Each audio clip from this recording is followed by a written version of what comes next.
Եթերում ազատ լուրերի հիմնական թողարկումն է, ես Ռիտա Մնացականյանն եմ, բարի երեկո, օր վերադարձությունները նախ համառոտ։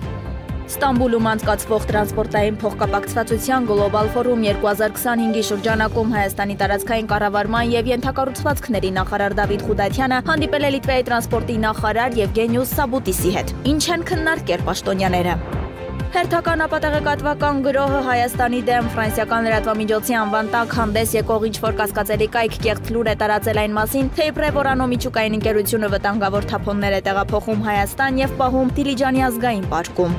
Հակակոռուպցիոն քաղաքացիական դատարանը ապօրինի գույքի բռնագանձման վարույթ է սկսել ԱԱԾ նախկին տնօրեն գեներալ Կառլոս Պետրոսյանի հարազատների եւ նրան փոխկապակցված անձանց պատկանող գույքի վերաբերյալ։ Վարույթով պատասխանողների թվում է նաեւ նախկին փոխարտգործնախարար Ավետ Ադոնցը։ Շաբաթվա քրեական քրոնիկոնը։ Ռուսաստանի եւ Ադրբեջանի միջև հարաբերությունները կարծես վատթարանում են, վերջին տեղեկություններով արդեն 5 ադրբեջանցի է մահացել Եկատերինբուրգում անվտանգության դաշնային ծառայության աշխատակիցների կողմից ծեծի ենթարկվելուց հետո 1 տասնյակ մարդ ձերբակալվել է։ Բաքուն կրկին կտրականապես հերքել է Հայաստանում Իրանի դեսպանի հայտարարությունները Իսլամական Հանրապետության դեմ ադրբեջանական տարածքի ենթադրյալ օգտագործման մասին, դրանք որակելով անհիմն եւ սադրիչ։ Սոփանիի հայտարարությանն այս անգամ անդրադարձել է Ադրբեջանի ԱԳՆ-ն։ Միացյալ Նահանգների նախագահը պետք է հրաժարվի Այաթոլլահ Ալի Խամենեիի նկատմամբ Իրան հարգալից եւ անընդունելի տոնից Իրանն արձագանքել է Խամենեիի մասին Թրամփի երեկվա հայտարարություններին, օրվա միջազգային անցուդարձը։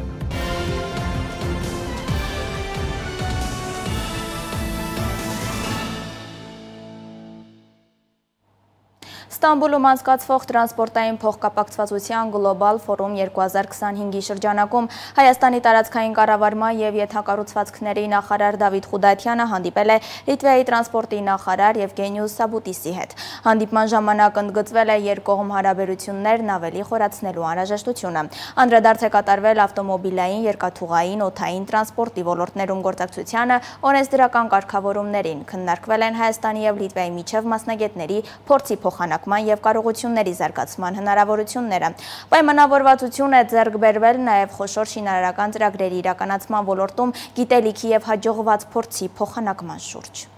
Ֆրանսիական լրատվամիջոցի անվան տակ հանդես եկող ինչ-որ կասկածելի կայքում տարածված հրապարակումը, թե իբր Օրանո միջուկային ընկերությունը վտանգավոր թափոններ է տեղափոխում Հայաստան եւ պահում Դիլիջանի ազգային պարկում հանրային անհանգստություն է առաջացրել։ Տեղեկատվությունն անմիջապես տարածվել է նաեւ հայկական մեդիա դաշտում, Հայաստանի պատկան մարմինների արձագանքը չի ուշացել։ Այն հերթական ապատեղեկատվական գրոհն է մեր հանրապետության դեմ։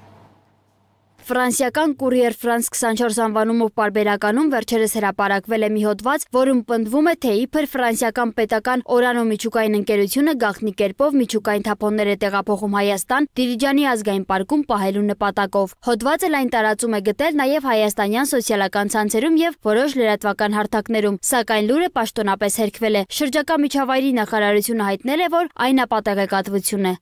Ֆրանսիական Օրանո ընկերությունը գաղտնի կերպով Հայաստան է տեղափոխում միջուկային վառելիքի թափոններ, որոնք պահվելու են ազգային պարկերից մեկում։ Վերնագրով հոդվածում ներկայացված տեղեկատվությունը ամբողջությամբ ապատեղեկատվություն է եւ չի համապատասխանում իրականությանը։ Կոչ ենք անում բոլորին զերծ մնալ չստուգված եւ անհայտ աղբյուրներից տարածվող տեղեկատվության հանրայնացումից եւ պատասխանատվությամբ մոտենալ հրապարակվող նյութերի հավաստիությանը։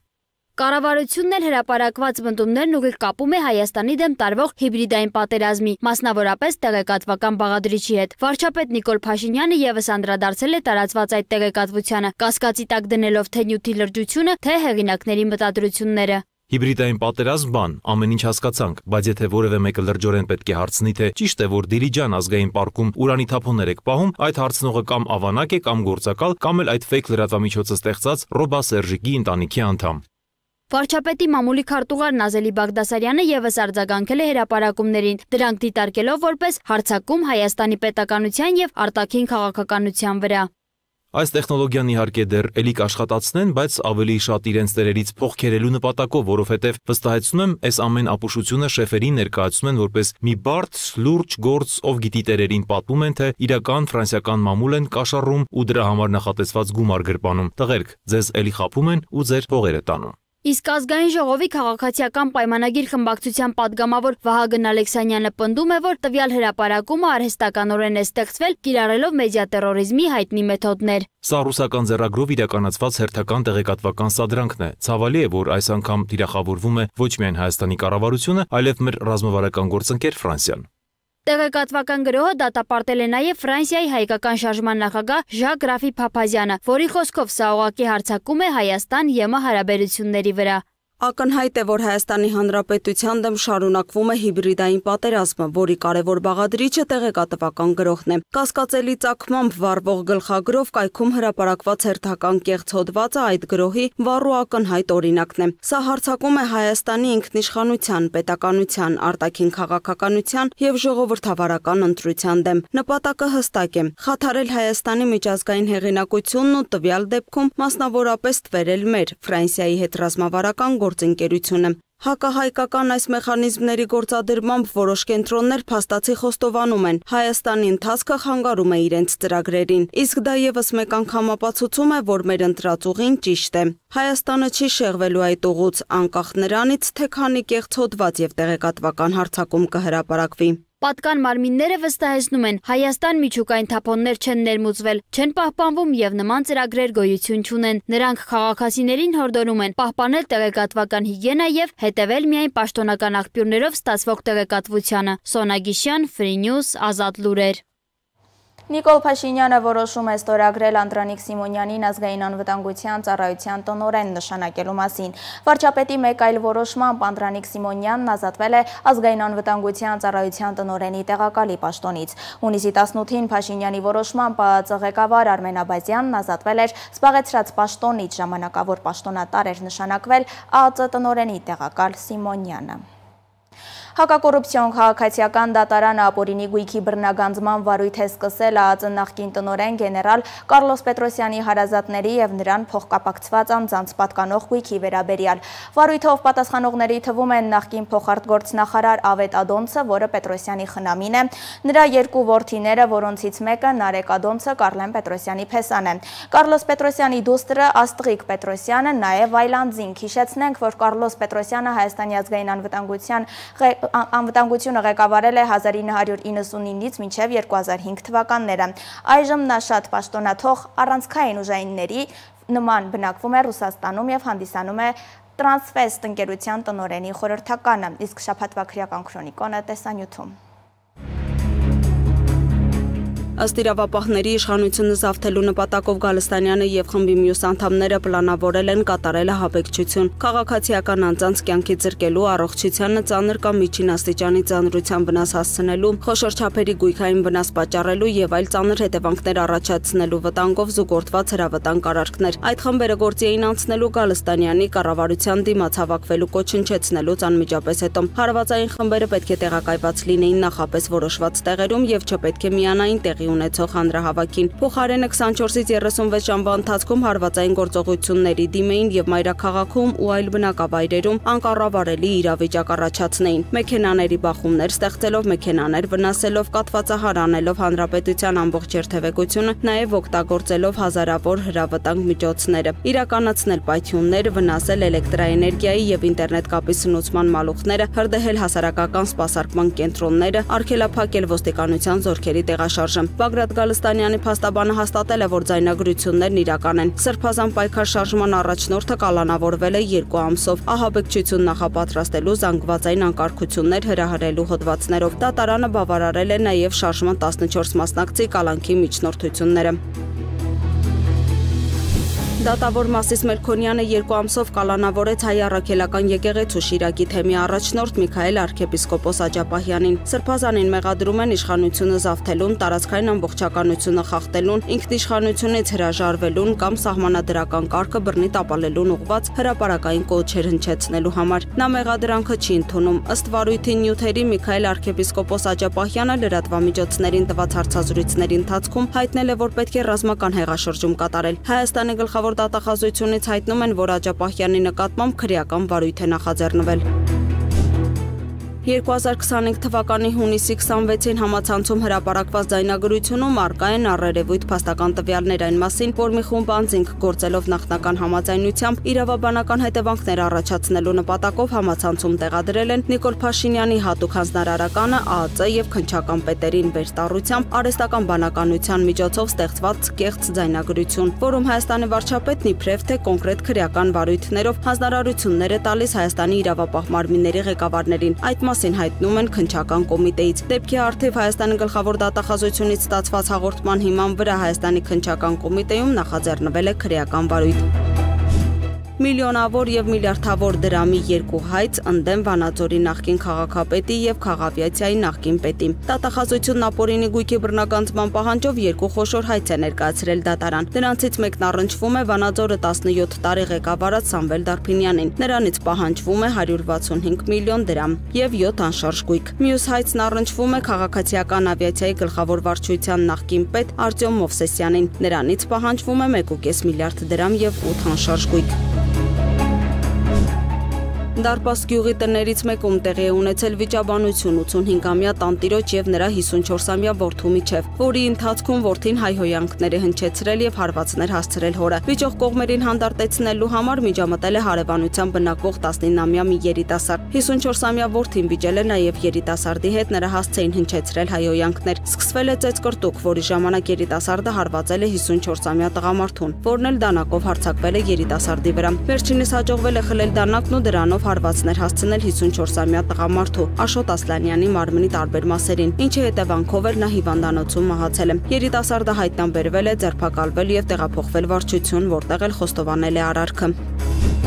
Համայնքային ոստիկանության Մարաշի բաժնի ծառայողները Նորքի այգիներում հենց թմրանյութ տեղադրելու պահին մայրաքաղաքի Աբովյան փողոցի բնակիչ 43-ամյա կնոջը ձերբակալել եւ տեղափոխել են բաժին։ Նրա խուզարկությամբ շինարարական ձեռնոցում հայտնաբերվել է զիպ փականով 40 փաթեթ, տարբեր քաշերի մարիխուանա տեսակի թմրանյութի նմանվող դեղնականաչավուն զանգվածներով։ Դրանց ընդհանուր քաշը մոտ 65 գրամ էր, նախաձեռնվել է քրեական վարույթ։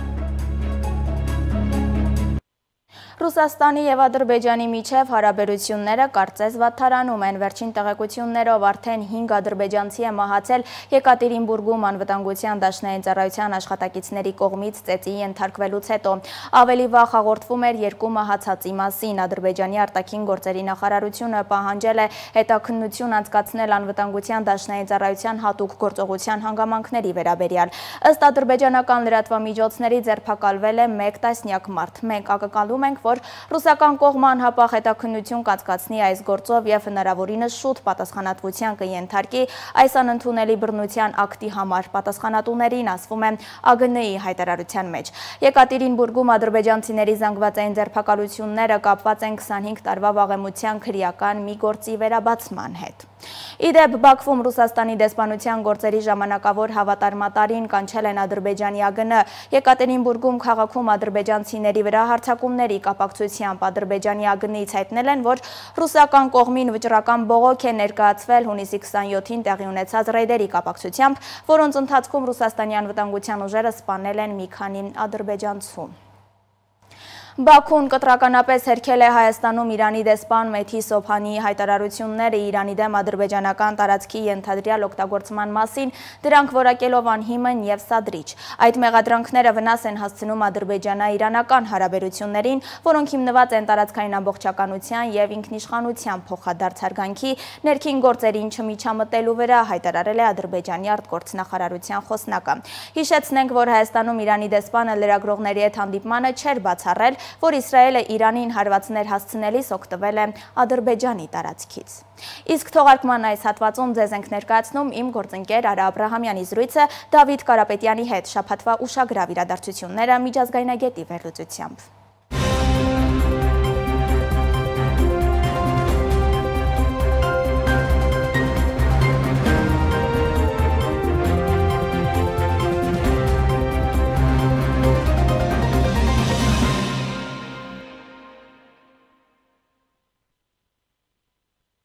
Բարի երկու պարոն Կարապետյան, շնորհակալություն հրավերն ընդունելու համար։ Ես եմ շնորհակալ։ Միասին փորձելու ենք ամփոփել անցնող շաբաթվա կարևոր եւ ուշագրավ իրադարձությունները եւ սկսենք կարևոր մի կետից։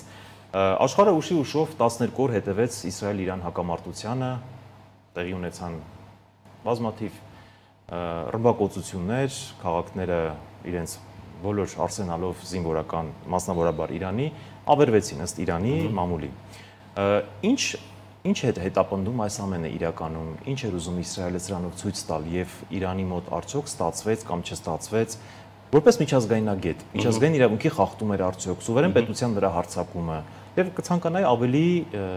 անհամաչելի ներկայացնեք մեր հանրության ավելի հասկանալի լեզվով։ Խնդրեմ։ Եթե հագիրճ Ուրանի հարստացման դեմ ուղված արշավ էր սա, կամպանիա էր, ինչ եմ ասում կամպանիա, որովհետեւ թյուր տպավորություն է եւ արդեն իսկ հերկված որպես այդպիսին ինֆորմացիա առայն, որ Միացյալ Նահանգները մասնագիտ չէր այս ամեն ինչին, երբ որ ապացուցվեց, որ դա համատեղ պլանավորած գործողություն էր, այսպես ասած օպերացիա։ Եթե շատ անկեղծ, սա վերջին մանավանդ էտապը, որը որ ձևակերպվեց խաղաղության հաստատումով եւ խաղաղաբերությամբ, հայտնի Թրամփյան խաղաղաբերությունը, դա ըստիս եւ ըստ շատ մասնագետների դա Միացյալ Նահանգների եւ Իսրայելի դեմքի փրկելու վերջին արարն էր, որպես այդպիսին, իհարկե գեղեցիկ փաթոթավորելով, որ գնում ենք խաղաղության, անգամ Նոբելյան մրցանակակերի Տրամպին էին առաջարկ է լինում եւ այլն, գիտեք նման դեպքերում ինչպես է լինում, բայց փաստը այն էր, որ սա ուղղված էր կոնկրետ Ուրանի հարստացման դեմ եւ այստեղ շատ հագասական կարծիքներ կարող են հնչել եւ քննադատականներ, թե հիմա ով հաղթեց, որովհետեւ որպես այդպեսին ես կարծում եմ, որ երկու կողմն էլ չհաղթեց, որովհետեւ երկու կողմն էլ ունեն լուրջ ավերվածություններ եւ ռազմաստրատեգիական օբյեկտների եւ ենթակառուցվածքներ եւ այլն, փաստացի Իրանը տոնում է իր հաղթանակը մասնավորապես նշելով, որ կոնկրետ Ուրանի պաշարները չեն վնասվել, որը որ գիտենք, վերջում հաստատվեց, որ այո, որպես այդպիսին միջուկային օբյեկտները վնասվել են շատ լուրջ, բայց Զուգահեռ Իսրայելն էլ Միացյալ Նահանգների ձեռամբ ասում է, որ այլևս միջուկային որևէ բան այնտեղ չկա։ Այո, եւ այնտեղ իհարկե իսրայելական կողմն էլ պնդում է, որ մենք մեր նպատակին հասանք, մենք ոչնչացրեցինք հիմնականում, Ֆորդոնի բազան, մենք կարողացանք ոչնչացնել Սպահանի բազան, այսինքն 3 հիմնական թիրախները ոչնչացվեց, բայց նորից են գալիս այն համոզմանը, որ նախ Ուրանի պաշարները չեն վնասվել, որովհետև դա իր հերթին շատ այլ պատկեր կունենանք եւ ես վստահ եմ ավելի քան որ ռազմական գործողությունները 12 օրով չէին ավարտվի։ Այո։ Եվ առհասարակ ես համատեքստում ես ավելի քան վստահ եմ որ ռազմական գործողությունները ելի կրկնվելու հավանականությունը մեծ է եւ այս պահին նույնիսկ մենք խոսում ենք, բայց անօթաչու թռչող սարքերը դերևս թռչում են, խփվում են եւ այսինքն տպավորություն է որ դա այո գլոբալ տեսանկյունից պատերազմը դադարել է, բայց դեռ այն շարունակվում է։ Այն հաջողականությամբ, այն մասշտաբների չի, բայց շարունակվում է։ Արդյունքում որքան էլ իրանական կողմը ողջ վերնախավը ռազմական գիտեք սպանվեցին, այո, ասացին որ 20 գիտնականներ եւ ռազմաքաղաքական ղեկավարներ այդուհանդերձ տոնում են հաղթանակ։ Ես ունեմ նաև մեկ այլ կարծիք, որ եթե պատերազմական գործողությունները շարունակեր, այսինքն այն տրամաբանությունը, որը փորձում են անել իսրայելա-ամերիկյան տենդենսը, առայն որ բլիցկրիգ տարբերակով փորձեն հարցերին լուծում տային, ես կարծում եմ, որ դա չստացվեց, այ հենց որ նոր նշեցի, որ դեմքը փրկելու խնդիր կար, հենց դրա համար էլ, որ անմիջապես մասնակցություն ունեցան Միացյալ Նահանգները։ Եվ եթե փորձը ցույց էր տալիս, որ եթե պատերազմական գործողությունները շարունակվեր, երկարատև պրոցեդուրային պատերազմի դեպքում Իրանը շատ ավելի լավ դիրքերում կարող էր, որտեղ մանավանդ այնտեղ արդեն դեմոնստրացրեց եւ կիրառեց նաեւ միջին եւ հեռահար բալիստիկ մի շարք զենքեր, որի մասին անգամ մենք լսել էինք, բայց կիրառելիությունը չենք տեսել, էֆեկտիվությունը։ Եվ եթե այս երկաթի գմբետի հայտնի այդ ուրեմն տպավորությունները կար, ապա վերջին օրերին արդեն իսկ տպավորությունը այլ էր փոխվել։ Եթե 10-ից 2-ը այն ժամանակ հազիվ թենգներ համապատասխան օբյեկտներին, այս պարագայում 10-ից 6-ը արդեն հարվածում էր ըստ նշագետը, որտեղ մանևրով բալիստիկ հրթիռներ էր կիրառել, եւ ես կարծում եմ, որ ժամանակի ընթացքում իրանական պատկերը, որը կար, արդեն իսկ որը որ այսպես ուրվագծվում էր պատերազմում, իդեմս բալիստիկ հրթիռների լրիվ այլ վերջնարդյունք ու կուլմինացիա կարող էր բերել։ Շատ լավ, պարոն Կապետյան, շատ վերլուծաբաններ միջազգային մամուլում հատկապես, որտեղ նրանք լավ ավելի օպերատիվ էին ուսումնասիրում այս ողջ process-ները, նշում են, որ իրականում այնտեղ փորձում են Իրանը վերածել Սիրիայացման գործընթացի գնալ եւ փորձում են առաջին 2-3 օրերին իշխանափոխություն անել, սադրել, որտեղ այնտեղ կար մեկը, որը Փարիզում նստած էր, իրենց շահի վերջին զավակներ, թոռներ, չգիտեմ, ինչ-որ մեկն էր, որը փորձում էր նաև ներքաղաքական խժդրություններ առաջացնելով անջատեր եւ այնտեղ կլիներ արդեն քաոս, բայց փաստացի բոլորը տեսան, որ ժողովուրդը համախմբվեց այաթոլլայի շուրջ եւ բոլորը դարձան մեկ բռունցք եւ դա էր նաև հաջողության գաղտնիքը, բայց այդուհանդերձ գուցե Իսրայելը որոշակի ժամանակ անց նորից կարողանա այնտեղ խժդուրություններ անել։ Այս մասով ինչ կմեկնաբանեք։ Չեմ բացառում, ես իմ խոսքում նշեցի, որ մինչև հիմա այս պահը, եթե ուսումնասիրում ենք, իսկ ես ուսումնասիրում եմ միջազգային մամուլը, դեռևս հարվածներ ֆիքսում են։ Այսինքն փոխհրաձգություն կա, ընդ որում բալիստիկ եւ աթեիստների միջոցով։ Հիմա ձեր հարցը հետեւյալն է, արդյոք հավանականություն կա, այո, կա։ Դուք հիշում եք անցած տարի նույն ձեր տաղավարում մենք ֆիքսում էինք, թե դրոնային աննախադեպ դրոնային պատերազմի ինչ-որ։ Անցել է ընդամենը 1 տարի, իսկ ով է վստահություններ շնչում կամ կարող է հավաստի ինֆորմացիա տրամադրի, որ բացառված է։ Մենք նման խոսույթներ բազմից ենք լսել, բայց փորձը ցույց է տալիս, որ եթե երկու այդ պետությունները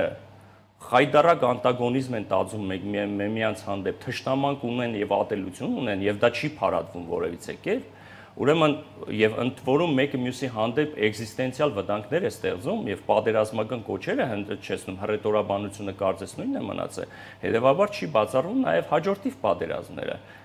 Այսինքն դրա մասին անգամ կոնսպիրոլոգիական հաշվարկների կարիք չկա։ Հավանականության սցենարը շատ մեծ է այս մասով։ Եվ այո, դուք շատ ճիշտ նշեցիք, նույնիսկ Այաթոլլա Խոմեյնին էր, չէ՞, թիրախավորված։ Նույնիսկ դա են հաղթանակ պարսկական կողմը դիդարգում, որ չստացվեց նրա մահափորձը։ Մահափորձից բացի բոլորը համախմբվեցին, հոգևոր առաջնորդի շուրջ։ Այո, եւ փաստացի Իրանը ցույց տվեց, որ իզորու է անկախ բոլոր սցենարներից, վադագույն սցենարներից, այսքան զոհերից, բարձրաստիճան ղեկավարների նահատակվածություններից բառը իրենք կարող են ոչ թե համախմբվել, այո, եւ կարողանան դուրս գալ այդ վիճակից։ Նման ֆորս մաժորային իրավիճակները հաղթահարել։ Եվ այստեղ նաեւ գալիս է Միացյալ Նահանգների մոդեցումը։ Մենք հասկանում ենք, չէ, այստեղ նաեւ դուք կարող եք հարց ուղղել, արդյոք Միացյալ Նահանգները իդեմս Թրամփի չգիտեն կամ իրենց չէր զեկուցվել արտաքին հետախուզության կողմից, որ այդ ուրանը, որտեղ որ հարվածում են այդ միջուկային օբյեկտներին, դրանք արդեն ժամանակին դուրս բերված են եւ իրանական ժողովուրդը խելոք ժողովուրդ է, չէ, հասկանում է, որ գալու է մի պահը, որ թիրախավորվելու են այդ օբյեկտները, մանավանդ ուղիղ տեքստով հնչում էր նման օբյեկտներին հարվածելու Դե Թրամփը որպես լավագույն շոումեն կարող էր նաև որպես շոու դա անել։ Հասկացանք։ Եվ նույնն այդ մարդն էր, չէ, որ ասեց, դե ես տվել էի 60 օր ժամանակ, 61-րդ օրն էր, 1 օր անցավ Իրանը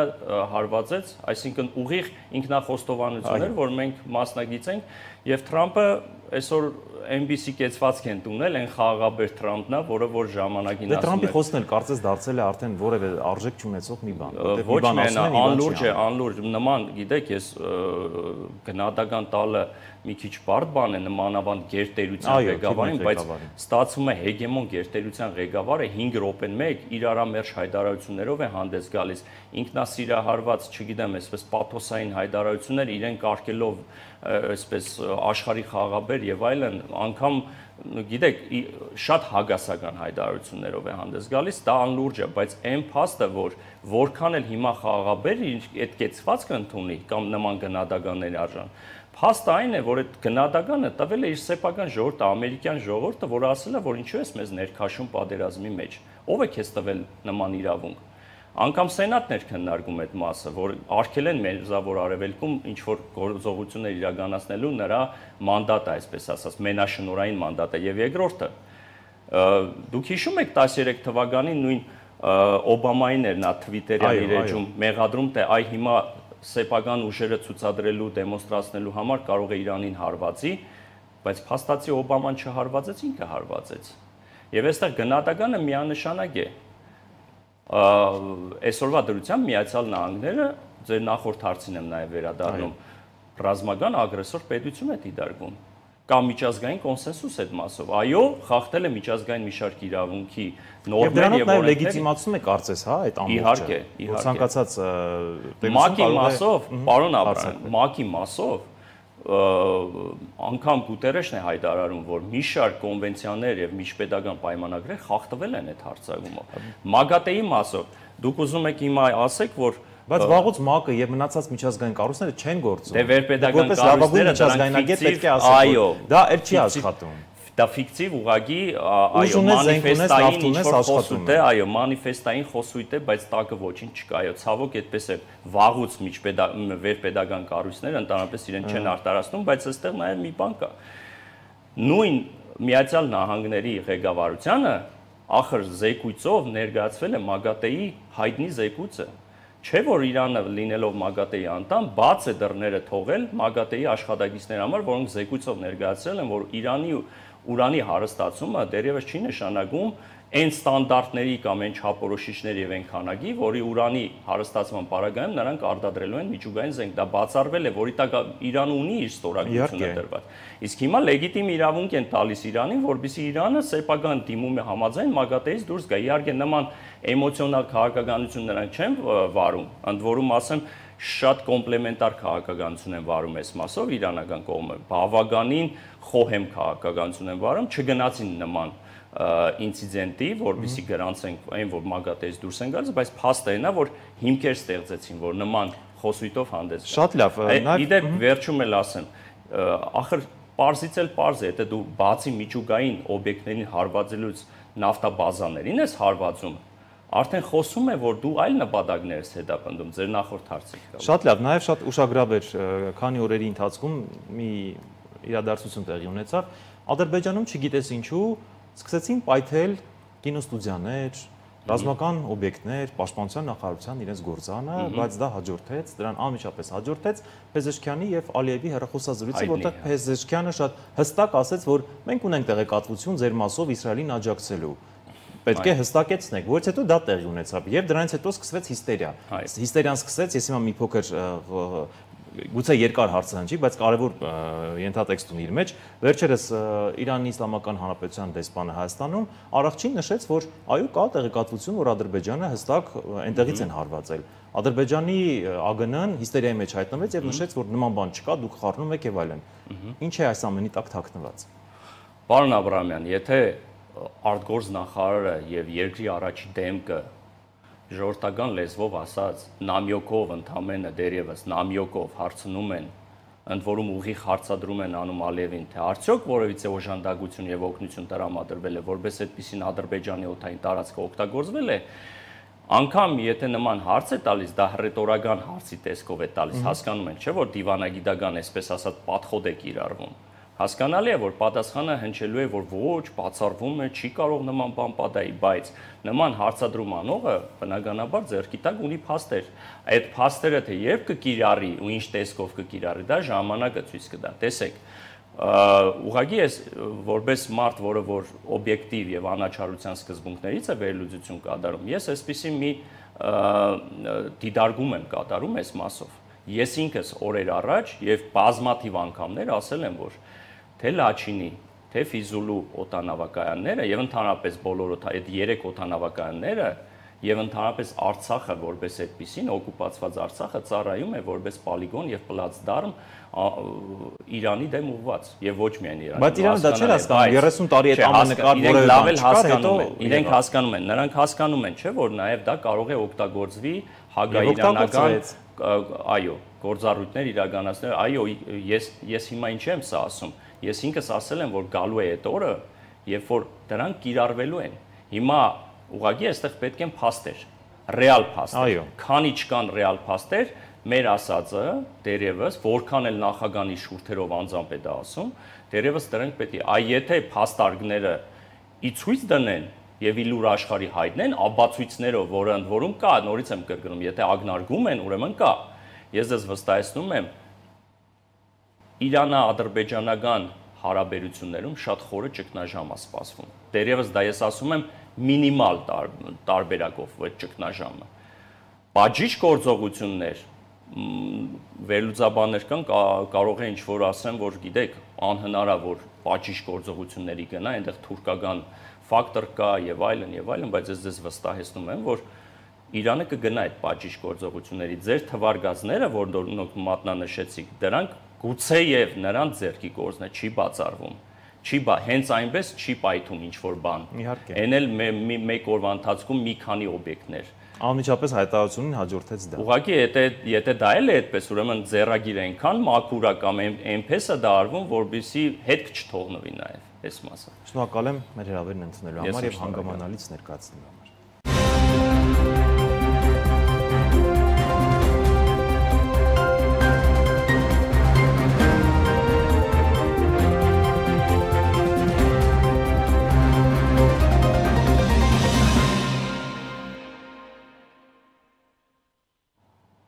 Կարճատև դադարից հետո կշարունակենք թողարկումը։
Այլ թեմաներ Իրանն արձագանքել է Խամենեիի մասին Թրամփի երեկվա հայտարարություններին։ Արտգործ նախարար Աբբաս Արաղչին հայտարարել է, թե եթե նախագահ Թրամփն անկեղծ է գործարք կնքելու հարցում, ապա նա պետք է հրաժարվի Այաթոլլահ Ալի Խամենեիի նկատմամբ իր անհարգալից եւ անընդունելի տոնից։ Նա նաեւ անդրադարձել է Իրանա-իսրայելական պատերազմին, նշելով, որ մեծ եւ հզոր Իրանի ժողովուրդը, որն աշխարհին ցույց տվեց, որ իսրայելական ռեժիմն այլ ընտրություն չունի, քան հայրիկի մոտ փախչելը, որպեսզի չկործանվի մեր հրթիռներից, չի սիրում սպառնալիքներ ու վիրավորանքներ։ Միջազգային մյուս լուրերը տեսաշարով։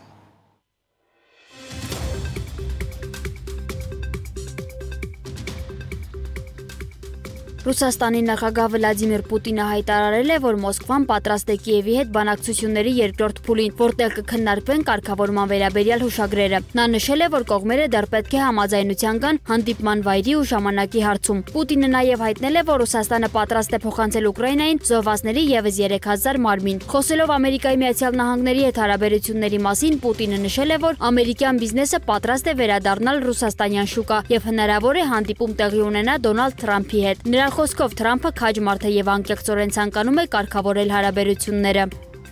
Ուկրաինայի ուժային կառույցները հարվածներ են հասցրել Ռուսաստանի Վոլգոգրադի մարզի Մարինովկա օդանավակայանին ոչնչացնելով 234 կործանիչ ռմբակոծիչ եւ վնասելով ևս 2-ը։ Հարձակումը իրականացվել է հեռահար անօդաչու սարքերի միջոցով։ Ուկրաինայի աղբյուրների հաղորդմամբ հրդեհ է բռնկվել օդանավակայանի տեխնիկական հատվածում, որտեղ իրականացվում են ինքնաթիռների սպասարկման եւ վերանորոգման աշխատանքները։ Գլխավոր շտաբի տեղեկացմամբ Su-34-երը հիմնականում կիրառվում են ուկրաինական դիրքերի եւ բնակավայրերի վրա հրթիռառումբային հարվածներ հասցնելու համար։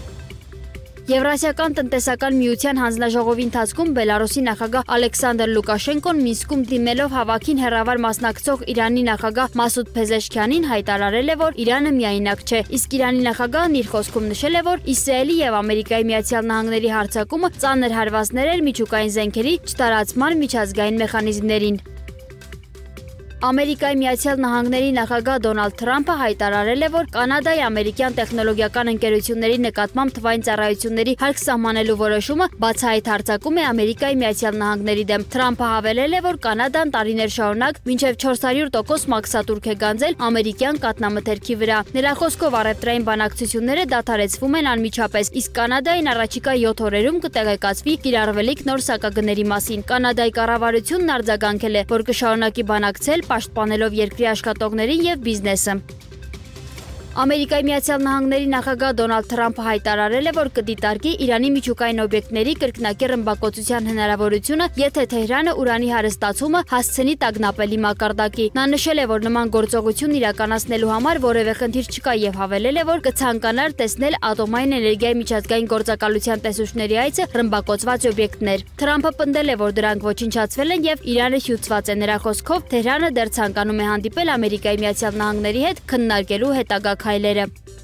Իսրայելի վարչապետ Բենյամին Նեթանյահուն նպատակ ունի արագ ավարտել Գազայում ընթացող ռազմական գործողությունները արաբական մի շարք երկրների հետ հարաբերությունների կարգավորման նոր փուլ սկսելու համար։ Ամերիկայի Միացյալ Նահանգների մշակած կարգավորման պլանի համաձայն Գազայի կառավարումը Համասից պետք է անցնի Եգիպտոսի, ԱՄԷ-ի եւ այլ արաբական պետությունների կարգավորված վարչակազմերին։ Պլանը նաև նախատեսում է 2023 թվականի գերեվարված իսրայելցի պատանդների ազատ արձակում եւ ցանկացող պաղեստինցիների Գազայից դուրսբերման հնարավորություն։